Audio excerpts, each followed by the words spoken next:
Hello, everyone. My name is Paul Casey. We'll start in just 1 minute, making sure that everybody is here. Got a lot of stuff to do, talk about, some great people. Let's make sure we got you up. And they're done. Everybody's there. And we got everything going. I think we're good. And it's good to have everybody here. Wow, you got a pretty good turnout there, Mr. Conatser. It looks like a lot of, hello, Alfred. How you doing, buddy? Hope everybody can hear me. If you can hear me, make sure you wave. Hello, Robert. How you doing? Good to see you there. And Mario, I see you. You're driving the car. Is this a safe thing to be doing? Zooming. It gives a new meaning to Zoom. Zooming along. All right. So the Kemp, we're going to start right now. And here comes the intro. Hi, everyone. This is Paul Casey, the Kenpo Karate Hall of Fame. We are very excited today. We will be having as a special guest, Senior Master Mr. Dennis Conatser. Dennis has been in the martial arts almost all of his life. His contributions are numerous. He will probably tell you more about that in a few seconds. He was really inducted into Kenpo Karate Hall of Fame a few years ago, and we are really honored to speak to him today.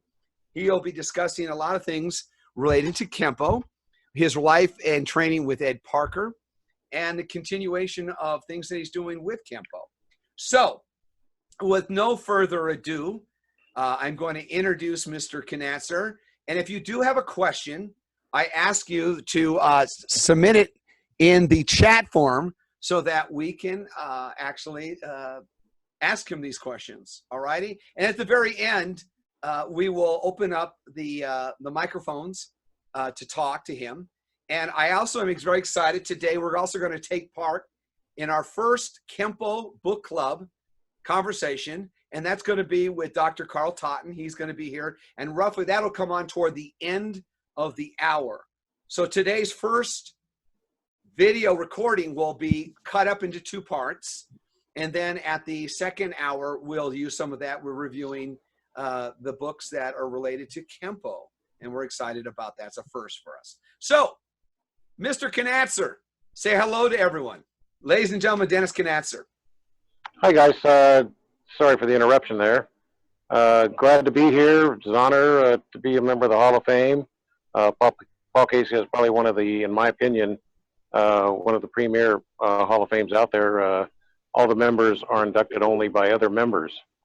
So I think that's a unique classification, and no one pays to get in. You just are nominated, and either you're in or you're out, depending on how many people nominate you. So glad to be here. So I look forward to it. Dennis, why don't we talk about a little bit, let's lay the foundation, as Mr. Parker would say. Let's get to the foundation and talk a little bit about your history in Kenpo and how you were brought to Kenpo, a little bit of background, and then we'll start to talk a little more about your studies in Kenpo. Basically, it came down to from a small town in northern Arizona, Seligman, Arizona, and come down to play football, and pursued a physical education degree. And in doing so, I had an altercation in high school, which kind of really altered my life. And I drove by this karate school in Tempe, Arizona, and so I decided to walk in thinking there's going to be mist in there and bamboo on the walls, and this little Chinese dude with long mustache coming out talking to me, and I got this Viking incarnate coming out, Lonnie Coots come out, and said, "Hey, how you doing? You want to get signed up? Let's get you going here." And so I'm going, wow, yeah, okay, I'm all in. And I was 18 years old, and I had to have my parents come down and sign me up. You can believe that, back in 1971. And so that's kind of how I got started. And I was kind of a wussy, basically, early on. I did get in a fight in high school, and I went bonkers on this kid, and who's now passed away, rest his soul. But he has no idea what he did for me in my life to pursue on. And it just spurred me on to get out of the fear of being hit in the face. I had a great fear of being hit in the face. and which subsequently since then it's happened many, many times. But it was a great journey, and I've met so many friends, and had such a wonderful opportunity to train with Mr. Parker and all my past instructors, Steve LeBounty, Gary Swan.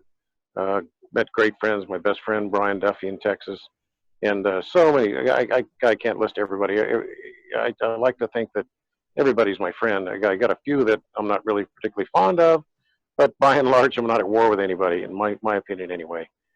So I kind of started that way, got into tournaments, got into brick breaking. I was real heavy into brick breaking early on. Just it wasn't a requirement. It was fun to do. And so the rest is history. Just got into this thing and, moved on, decided I want to get a karate school, and bang, here we go. Thank you for sharing that. Before we go any further, I see Dr. Carl Totten there. Again, he's having a shirt sale in the back. and that we talk about in the intellectual aspect of Mr. Parker's system, it's a thinking man's martial arts. There's so many depths and levels of it. I was having this conversation earlier today with Alfred Magnum, and he down in Florida, a talented man, really. Plus, he's really an incredible person because he's a school teacher, and he understands the process of what it is to be a teacher. And that's something that Mr. Conatser and I were talking about earlier. So in a little bit, though, we're going to have a wonderful conversation, and I am just going to stay out of this because it's going to be a free fall for all between Dennis and Carl, and we're going to be talking about Kenpo books. And when you get these two guys together, it truly is amazing when they talk about things, about theories and concepts, and there's so many different aspects of Kenpo. So sorry, I had to bring that in, Dennis. It's important. Why don't you talk about how you first came to Ed Parker's system, and so that we can explore that a little bit, okay? Well, I first started the school as Kenpo, and, part of the lineage was Ed Parker. And so he was just, in the beginning, just a name of this guy that was Ed Parker. And of course he was then expressed that he was Elvis's bodyguard and all that kind of thing. And so, plus numerous Hollywood stars and so on and so forth. So it's kind of like, wow, I must have stumbled into the right studio here. And, ended up going on for college student, and ended up being a dojo janitor for a while. And one thing led to another. And the first instructor I had, Lonnie Coots, was just, I felt like I was in Valhalla. He was just a Viking that came down, and he's the one that actually taught me how to fight. I remember the first time he swept me. That system that you're talking about, was that an Ed Parker system you first started out, or was it a? Well, everything is Ed Parker system, but at that time, basically, it was a Tracy. Oh, Tracy. Okay. So I mean, that Tracy's was a Ed Parker system before Al decided to go with the rearrangement concept and create 700 some techniques to the system, or whatever there is now. But it's all Kenpo. And you really. You knew you knew both the Tracys, correct? I just met Al. It was the only one I met. Okay. So Jim and Will, I didn't really know. I mean, I knew who they were, but I never met them. I did meet Chow, but yeah, I was going to. The reason I'm leading into this, folks, is that before we have these meetings, sometimes I talk to the guest, and I pick up on little things that I think maybe you want to hear. So talk about Tracy's and why you went to Parker, and then talk about meeting Professor Chow. Well, I came up under the bounty line. My lineage was Lonnie Coots to Gary Swan to Steve LeBounty to Ed Parker. And I had the love-hate relationship of working my way up in reverse. It wasn't always intentional. Some of it was accidental, but I wouldn't change any of it. It actually worked out very well. Met a lot of great people. Skip Hancock, one of my great friends, was there, and I think Skip's on. Hi, Skip. And just a brilliant Kenpo mind. And he and I got along great. We were on a trip to England. And I eventually put Skip to sleep. We were having a stay up all night to see who could talk the other one down, and I finally beat him out. So I kept talking to myself, and I go, Skip, you hearing me? You know? That's just your But endearing personality. oh yeah, I know. Maybe. Let's hope so. So Okay, anyway, so tell us about though when you came into Parker, you started training with Parker, and what was it like to train with Parker? Because a lot of people that are watching here never got the chance to train, let alone meet the man, other than a seminar or something. And give us an insight.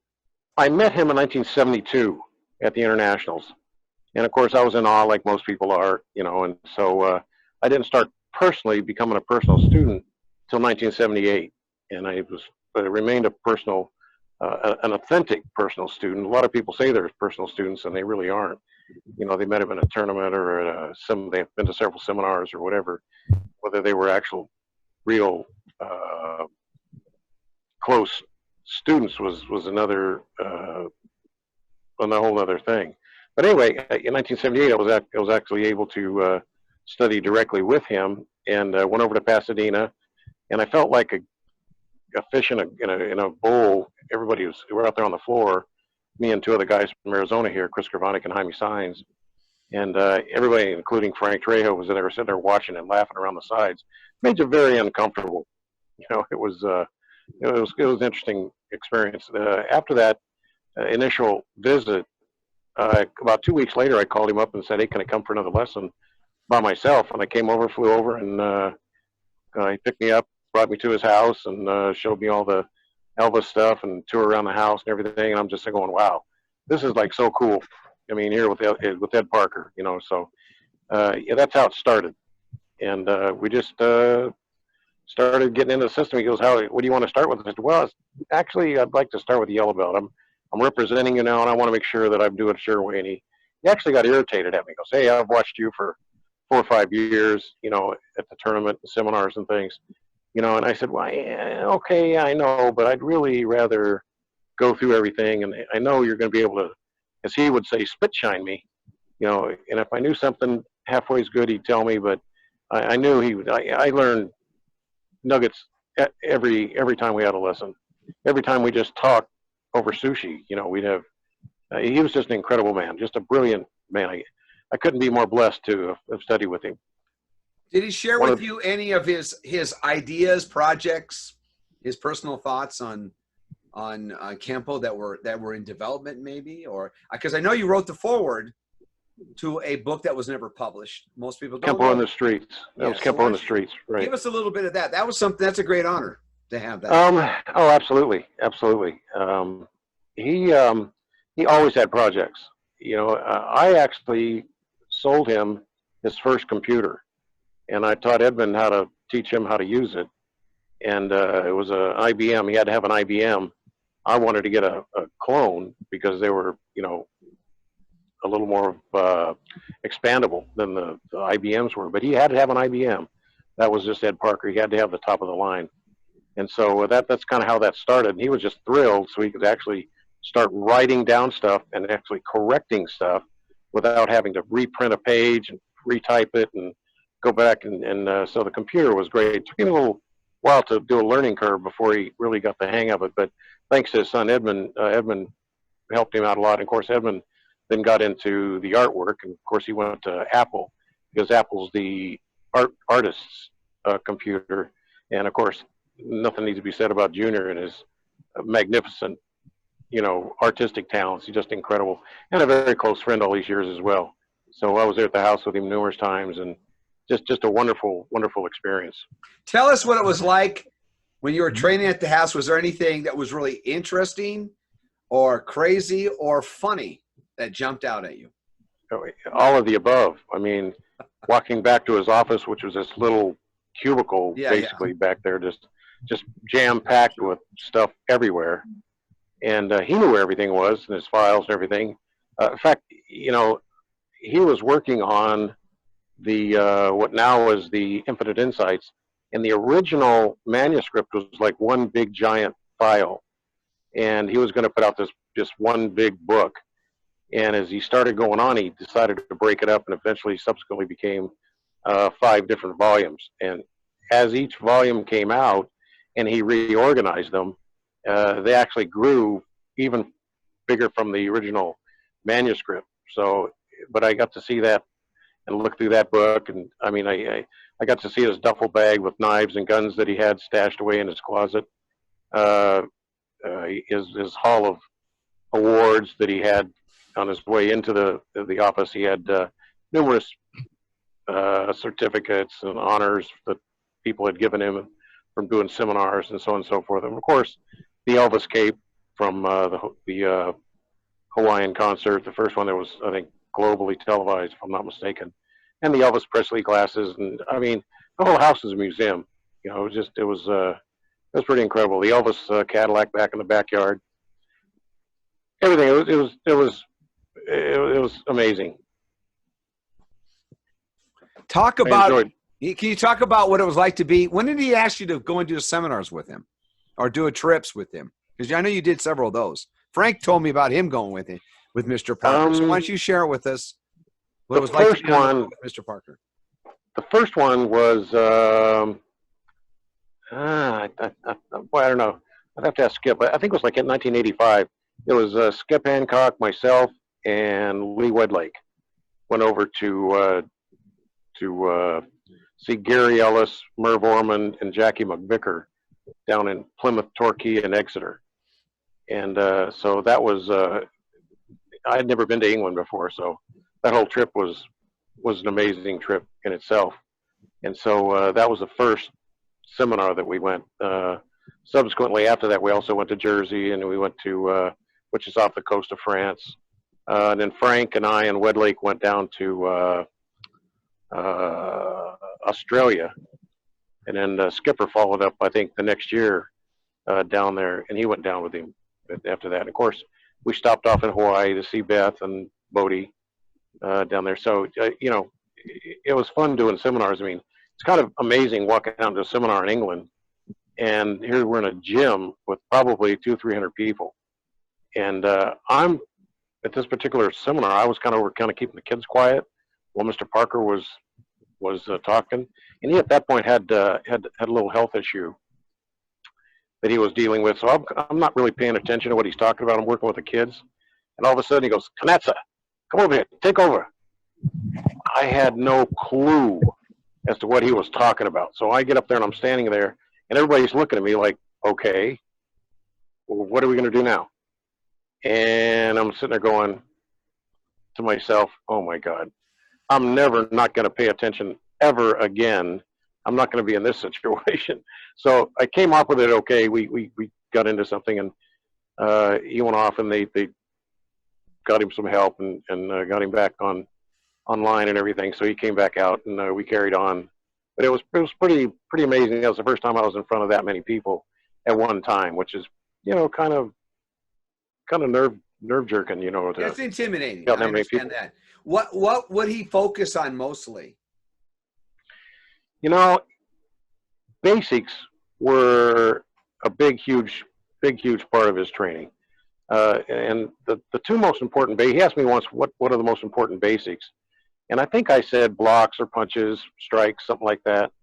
And he goes, "No, let me tell you, stances are one very important, because no matter what you are, you're always in some sort of stance. But most importantly, above stance is foot maneuvers." He said, oftentimes, before you can get a strike, a kick, a block, a punch, you need to maneuver in the position. Foot maneuvers are extremely important, and unfortunately, oftentimes overlooked today. And that was 30 years ago. 35 years ago. Interesting that you say that. One of our participants that's watching here showed me his video of him talking about that, and very talented man from Florida. I'm big on that because Trejo taught that. He always said footwork, stances. The foundation was actually the essence of Kenpo. Everything was related to that. And in the times that I was around Parker, he always emphasized that. Even when he took over my class in passing and talked, we mentioned this yesterday, but he taught the secrets of Kenpo karate to a class. It was interesting. So you're there, you're talking with him. He talks about these basics and whatnot. What kind of sense of humor did he have? Oh, he was a blast. He obviously could be serious as a heart attack, if he wanted to be, but he had a very, well, he was a psychology and sociology major to start with. So he knew how to deal with people. And part of dealing with people is to keep it light and not go into, grave depth, unless necessity, needed. But he had a great personality. We told jokes left and right, and we just had a blast. It was a lot of fun. Of course, when you get to Kenpo, he was all Kenpo, and it was amazing what came out of his mouth and the amount of knowledge and thought and experience that he would come out. I mean, if more people would follow the 5 volumes, the Infinite Insights, there's key things in there that are very important. And one of those is that he splits the art into 3 divisions. There's basic, self-defense, and freestyle. And the thing is that oftentimes if you're trying to do a technique, let's say a front push, you're going to do a technique for a front push. What happens if the opponent actually gets the push in? The ability to have a surprise response is now gone, because now he knows and that he's actually going to attack you. And so now it turns from a self-defense situation, from an unalerted scenario into an alerted scenario, which basically turns into a sparring situation. And if you don't know how to bridge techniques to sparring and sparring to techniques, you're going to be at somewhat of a disadvantage. I remember Skip and I having a talk once, and Skip said when he's out there sparring, he would actually at times try to do 5 swords or dance of death or some actual. I said, "Are you kidding me? You're trying to do a technique during sparring?" He goes, "Yeah, why not?" And I said, "Well, hey, it makes sense to me, And so you had to bridge that gap, and I think that was really important to learn how to do that. And the guys that you worked out with and trained with, tell us about some of the people that stood out, specifically fighters and technicians, maybe forms guys, and then talk about the internationals. Well, actual, training was, you meet a lot of people and you work out with a lot of people. I off the top of my head, there was just so many. I mean, Mr. Labounty steps out. Tom Kelly and I were very close. I've dealt with Huck Planis. Huck was more intellectual than fighting, but there's so many guys. Bob Lyles, John Sepulveda, Bob White. I mean, I learned one thing: well, you never want to be a referee if you have a Bob White team out there. I thought I was Bob White's friend, and man, if I didn't make a call right, well, he let me know, and I'm going, God, I thought this guy liked me, and all of a sudden I was on the end of a skewer, and I'm going, man, I'm walking on coals out here with Bob White. So he was so animated and so competitive that, and he meant no ill whatsoever. He was just extremely competitive, which is his nature, and that's what makes him such a great coach, is that competitive nature. But there were so many people, it's hard to, John Natividad, Benny Urquidez. Benny stands out, one of the most humble fighters, world champions I've ever dealt with. John Conway, the list goes on and on and on. I'm probably, not thinking of many that were out there that I've come across in various times. But I ran into a guy in Texas named Navarro, and I think this guy hit me the hardest that anybody's ever hit me in a tournament. And this guy woke me up. Mr. Parker's saying was, in Texas, light contact is when you're light on your feet before you hit the floor. And so sure enough, I learned that Texas trial by fire at one point. Do you see a big difference between now and the past competitors and the Kenpo's coming up? Yeah, I haven't been to a lot of tournaments. Quite frankly, I'm getting in that old age bracket. I'm feeling like an old timer now or something. Recently, my youngest son, Steven, informed me I was going to be a grandfather for the first time. And so I didn't feel too old until all of a sudden that hit me that I'm going to be a granddad. And so now I kind of feel old. But the tournament circuit today seems to be, if you're not studying gymnastics, you got the Superman punch. There's a lot of different techniques. MMA is a is a big graduation to go up in terms of real fighting. We never really had a platform like that other than Benny and John Natividad and Howard Jackson and Joe Lewis, Bill Wallace, Ishmael Robles, Steve Sanders, now Steve Muhammad, great fighter back then, Louis Solis. I mean, there's a lot of guys. Scotty Loring, who most people probably don't know, and at the Pasadena school, probably one of Mr. Parker's toughest black belts. I think that I never met him, but I was told he was just a wall banger.